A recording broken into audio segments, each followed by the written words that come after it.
আসসালামু আলাইকুম গাইজ, অনেকদিন পরে আসলাম ক্যামেরার সামনে ভিডিও বানানোর জন্য।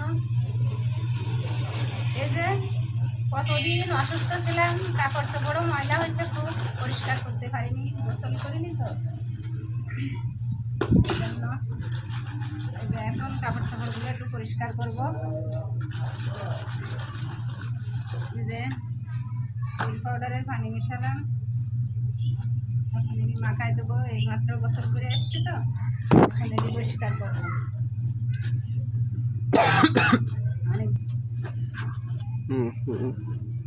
এই দেখেন সর্দি জ্বর ঠান্ডা যেভাবে লাগছে, আমার তো লাগছে, সেই সাথে আমার ক্যামেরাম্যানটারও লাগছে।